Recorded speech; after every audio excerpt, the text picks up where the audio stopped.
मसला आता है प्रोसिक्यूशन के अंदर। सजा होती भी नहीं, देखेंगे तो बाज नहीं आएंगे। तो नारा यही था कि दो नहीं एक पाकिस्तान। प्रेशर तो है तालिबान के ऊपर भी, देखो और इंतजार करो की पॉलिसी है। मगर भी बॉर्डर जो है वो महफूज होता हुआ नजर आ रहा है। कश्मीर फतह हो जाएगा तो ये महज एक, मुझे तो खाम ख्याली लगती है।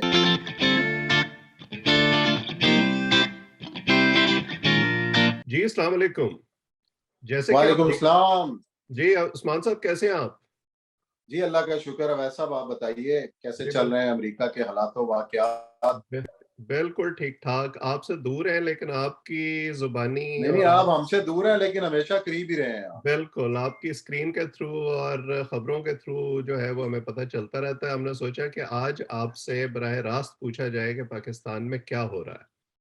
तो सबसे पहली पाकिस्तान खबर जो आज की है वो है जो एंटी रेप बिल आज सेनेट ने पास किया है, जिसमें नई अदालतों का क़याम है, जिसमें स्पीडी ट्रायल होगा, 4 महीने में केस ख़त्म कर दिया जाएगा और उसके बाद नई सज़ाएं भी तजवीज़ की गई हैं, जिसमें लाइफ इम्प्रिजनमेंट है, फिर मौत की सज़ा है, केमिकल जो तरीके से नामर्द बनाने की सज़ा है। सो ये सारे वो इक़दामात हैं जिन पर पिछले अरसे में हमारे यहाँ काफ़ी डिबेट होती रही है कि ख़वातीन के हवाले से जिस तरह का रवैया हमारे माशरे में है और जिस किस्म के वाक़यात होते रहे हैं, ख़ास तौर पर मोटरवे से लेकर अब मीनार पाकिस्तान तक।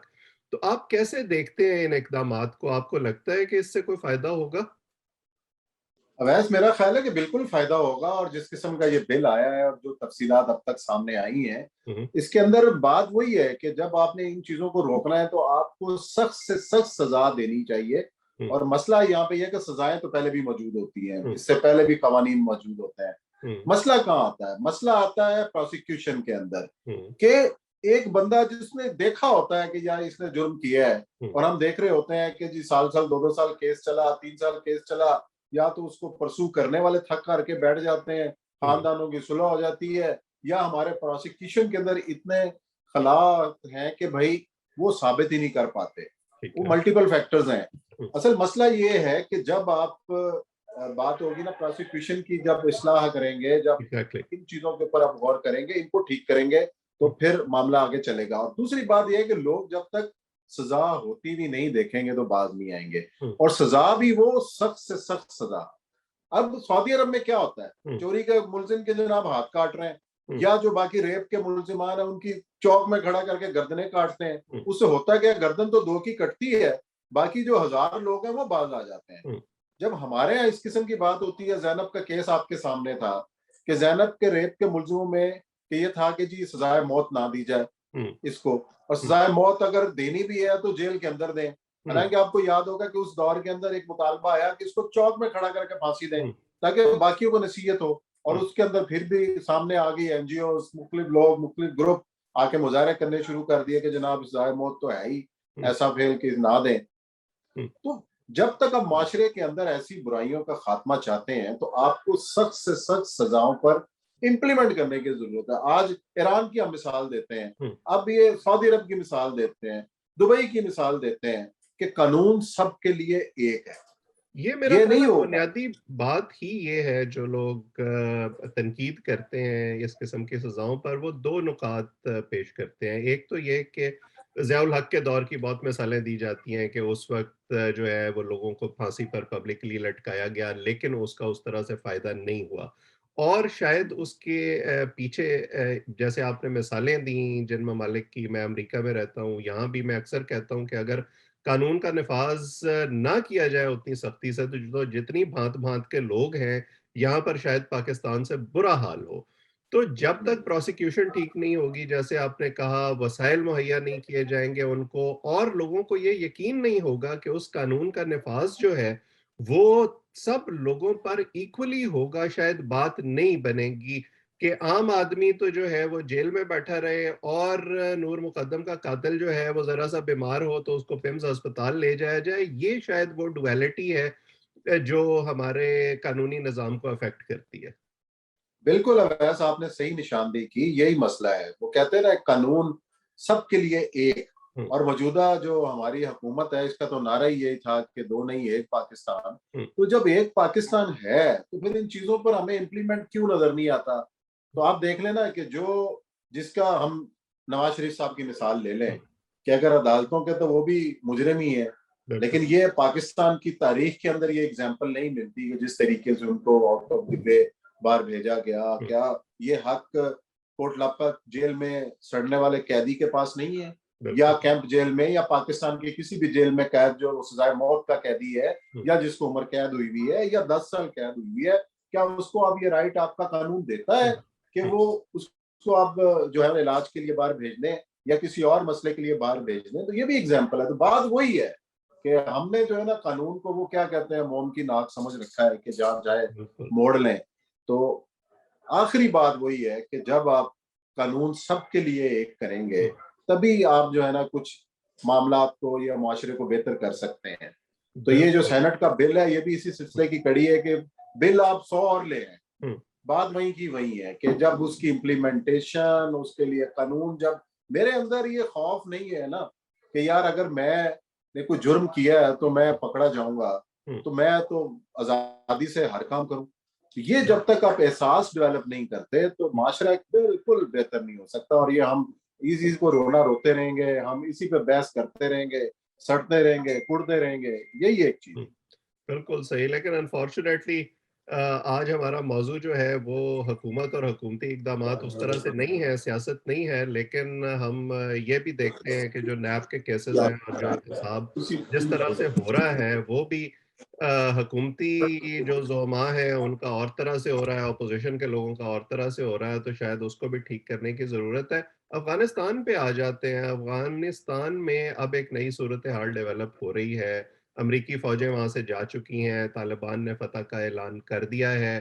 पाकिस्तान में भी इस वक़्त 2 ग्रुप बने हुए हैं। एक वो हैं जो ज़रूरत से ज़्यादा ऑप्टिमिस्ट हैं और उनका ख़्याल ये है कि तालिबान के कंधे पे चढ़ के शायद हम कश्मीर भी फ़तह कर लेंगे और दिल्ली में भी जाके झंडा लहरा देंगे। और दूसरे वो हैं जिनका ये ख़्याल है कि तालिबान का निज़ाम जो है ना सिर्फ़ वापस आएगा बल्कि पाकिस्तान तक भी पहुँच जाएगा। तो आप इस सूरत हाल को किस तरह देख रहे हैं?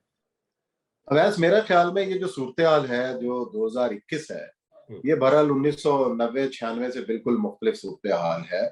और ये जो तालिबान है आइडियालॉजी को एक तरफ रखें, जो इस वक्त जो सूरत हाल सामने आई है, जो हमने 15-20 दिन में जो मनाजर देखे हैं, जो रवैये देखे हैं, जो बयानबाजी देखी है, वो तो एक इंटायरली मुख्तलिफ सूरत हाल है।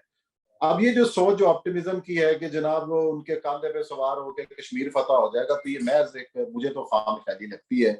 आज ही दोहा के अंदर जो मुलाकात हुई है भारतीय नुमाइंदों की तालिबान की क़यादत से, और तालिबान ने क्या कहा उनको, वो इस यकीन दहानी के लिए वहां गए थे और तालिबान की क़यादत जो है उन्होंने उसको यकीन दहानी भी कराई है कि अफगानिस्तान की सरजमीन आपके खिलाफ इस्तेमाल नहीं होगी। ठीक है। तो आप जो मर्जी कहते रहे, आप प्रेशर तो है तालिबान के ऊपर भी, और जिस तरीके से पूरा वेस्ट कह रहा है और जिस हमसाया मुल्क भी कह रहे हैं कि हमें बयानात से नहीं, हमने अमल से अंदाजा लगाना है कि तालिबान अमल करके क्या दिखाते हैं। तो मुझे तो ये लगता है कि इस बार के जो तालिबान है वो बदले हुए तालिबान है।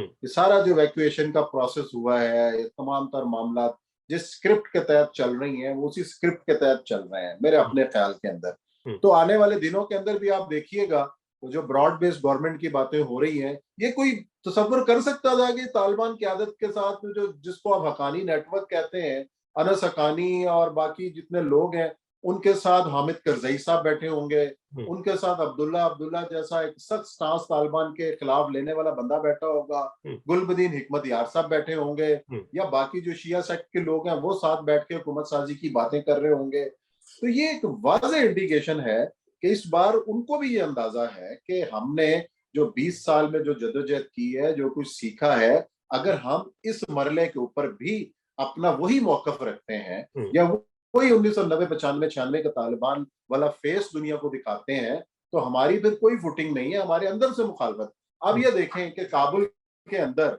जो टीवी चैनल्स हैं, मगर पहला इंटरव्यू जिस खातून ने उस तालिब रहनुमा का किया और तालिबान की श्योरिटी के बावजूद के भी आप अपना काम करें, टेलीविजन स्टेशन आज भी चल रहे हैं, आज भी खवातीन जो है वो काबुल के अंदर रिपोर्टिंग करती हुई नजर आ रही हैं। इसके बावजूद लोगों के अंदर एक फियर है। वो खातून भी अमेरिका पहुंच गई, बाकी जितने जो नामी ग्रामी जर्नलिस्ट रिपोर्टर हैं, जो मर्द हैं, जिनको तो खतरा नहीं है, ये वो समझते हैं, वो भी मुल्क छोड़ के जा रहे हैं। ठीक ये है। खौफ जो है वो है। हम्म, अभी तो वो देखो ना कि देखो और इंतजार करो की पॉलिसी है कि तालिबान आने वाले दिनों के अंदर, पहली बात तो ये है कि हुकूमत किस तरह की कायम होती है। दूसरी बात यह है कि जब हुकूमत कायम होती है, उसके बाद उस हुकूमत का तर्ज अमल क्या होता है, बिल्कुल। वो क्या डिलीवर कर रहे होंगे, वो दुनिया को क्या पैगाम दे रहे होंगे। और दूसरी तीसरी बात कि उस अफगानिस्तान की सरजमीन जो ज़ाहिर 40 साल से डिस्टर्ब है, हम्म, तालिबान के आने के बाद हमसाया मुल्कों के लिए क्या वो अपना उसका मंजर होगा, किस तरीके से वो अमन अमान के हवाले से काम करेंगे, हमसाया मुल्कों के हवाले से उनके ताल्लुकात क्या होंगे। हम्म, ये जो है आने वाले 2-3 दिनों के अंदर ये सूरत हाल वाज़ेह हो जाएगी और उसके बाद बात होगी उनके एक्ट की। हम्म, तो मेरा ख्याल ये है कि जैसे रूस और चीन ने दो टोक अंदाज में ऐलान किया है कि वो हमायत करेंगे, जब रीजनल जो फोर्सेज हैं वो ऐलान कर देती हैं तालिबान की हमायत का, ये उनकी हुकूमत को एक्सेप्ट कर लेती हैं, हम्म, तो मेरा ख्याल है कि बाकी लोग भी जल्दी उसको एक्सेप्ट कर लेंगे। और ये जो फियर है, ये फियर तो इकदाम से ही दूर हो सकता जी है। बिल्कुल। वैसे तो सोच में तो है। बिल्कुल, ये कुछ चीज़ें ऐसी होती हैं जिनका जवाब वक़्त देता है। लोग ज़ाहिर है उस वक्त लेंस है। से उनको देख रहे हैं जिससे 90 की दहाई में उन्होंने तालिबान को देखा था और जो उस वक़्त के इक़दामात थे, अभी तक पॉज़िटिव वाइब्स आ रही हैं। जैसे आज भी उन्होंने पंजशेर के मुहासरे का ऐलान किया है, लेकिन साथ ही ये भी कहा है कि हम चाहते हैं कि बातचीत से मसला हल मुज़ाकरात। हो जाए। सो देखते हैं कि इस सूरत हाल का नतीजा क्या निकलता है। आपको पाकिस्तान का क्या किरदार लगता है इस बारे पूरे मामले में? आपको लगता है कि हम अभी भी अपनी स्ट्रेटेजिक डेप्थ वाली पॉलिसी पर कायम हैं? इंडिया का क्या होगा? चाइना का एक बड़ा डोमिनेंट रोल नज़र आ रहा है अब अफ़गानिस्तान के फ्यूचर में, तो आपको ये रीजनल डायनामिक्स कैसे लग रहे हैं? नहीं देखें अवैस, मसला ये है कि पाकिस्तान का इस हवाले से तो सब अच्छा की रिपोर्ट ये है कि पाकिस्तान का एक मगरबी बॉर्डर जो है वो महफूज होता हुआ नजर आ रहा है। और सबसे बड़ा थ्रेट पाकिस्तान की खारजा पॉलिसी ज़ाहिर है एक भारत के हवाले से सेंट्रिक भी है। और जिस तरीके से गुज़िश्ता जो हुकूमत रही है, खा करजई साहब की हुकूमत हो या अशरफ गनी साहब की हुकूमत हो, इस दौरान जो इंसर्जेंसी रही है और जिस तरह डिस्टर्बेंस रही है पाकिस्तान के हवाले से, और आपके जो कॉन्सुलेट्स की बात हो भारत के, और खुद जो कलभूषण नेटवर्क की बात हो, या उनके जो नेशनल सिक्योरिटी के जो एडवाइजर हैं, उनके खुलेआम बयानात इस हवाले से आपके सामने नजर से गुजरे होंगे हुँ, कि पाकिस्तान के हवाले से भारत का जो किरदार रहा है, और अफगानिस्तान की सरजमीन इस्तेमाल होती रही है पाकिस्तान के खिलाफ, हुँ, वो तरीके तालिबान की सूरत में हो या बलूचिस्तान के अंदर जो है वो शरपसंदी की सूरत में हो, इस्तेमाल तो हुई है। हुँ, और बहुत सारे जो रहनुमा हैं तरीके तालिबान पाकिस्तान के, वो अफगानिस्तान के अंदर पनाह लिए हुए थे। और अभी मौलवी फकीर मोहम्मद जो बाजोड़ के तरीके तालिबान के सरकर्दा रहनुमा है, वो अफगानिस्तान की जेल से छूटा है। हुँ, तो ये बात तो, इस बात की तो कोई दो राय नहीं है कि अफगानिस्तान की सरजमीन पाकिस्तान के खिलाफ इस्तेमाल होती रही है, हुँ, डिस्टर्ब होती रही है। तो मेरा ख्याल है कि इस बात का तो कम से कम पाकिस्तान को अब इत्मीनान है कि एक साइड कदरे महफूज हो गई है। हुँ, और अब आने वाले दिनों के अंदर अगर एक मजबूत हुकूमत कायम होती है, एक पुरअमन अफगानिस्तान होता है, तो उसका अल्टीमेट फैसला फायदा जो है वो पाकिस्तान को है। और वजीर खारजा खान को इंटरव्यू दिया है इस हवाले से गैर मुल्की एजेंसी को, हुँ, उसमें भी यही कहा है कि इस वक्त तालिबान को तनहा छोड़ना दुनिया का एक बड़ी गलती होगी। अगर 90 वाली गलती दोहराई गई तो उसका खमियाजा जो है वो भुगतेगी, पूरी कौम भुगतेगी, पूरी दुनिया भुगतेगी। तो इसलिए मेरा ख्याल है कि इस वक्त जो है जितने यूरोपीय मुल्क हैं, अमेरिका की भी हमायत करनी चाहिए, तालिबान की भरपूर जो है वो मदद करनी चाहिए, हुँ। ताकि वो अपने पैरों पे खड़े हों और एक स्टेबल और पुरअमन हुकूमत अफगानिस्तान के अंदर कायम हो, जो पूरी दुनिया के अमन के लिए फायदा। बिल्कुल सही और यही शायद वो ख़तरा है जो इस वक़्त रीजनल मुल्कों को भी है कि अगर अफ़गानिस्तान में बदअमनी हुई, तो उसका स्पिल ओवर इफ़ेक्ट जो है वो बाकी मुल्कों में भी जाएगा। इसलिए दोहा में भी मीटिंग्स हो रही हैं, पाकिस्तान में भी हो रही हैं और इस हवाले से हिकमत अमली बनाने की कोशिश की जा रही है। तो आपसे आइंदा भी इस पर बातचीत जारी रखेंगे। आज आपका वक़्त देने के लिए बहुत शुक्रिया। बहुत शुक्रिया भाई। तो जो लोग आप सब इसको देख रहे हैं, उस्मान साहब से मैं दरख्वास्त करता रहूँगा कि वो दोबारा भी आएँ और हमारे साथ गुफ्तगू करें। अगर आप चाहें तो चैनल को सब्सक्राइब करें, ताकि ये गुफ्तगू आइंदा भी आप तक पहुँचती रहे। आज इतना ही, आप सबका बहुत-बहुत शुक्रिया।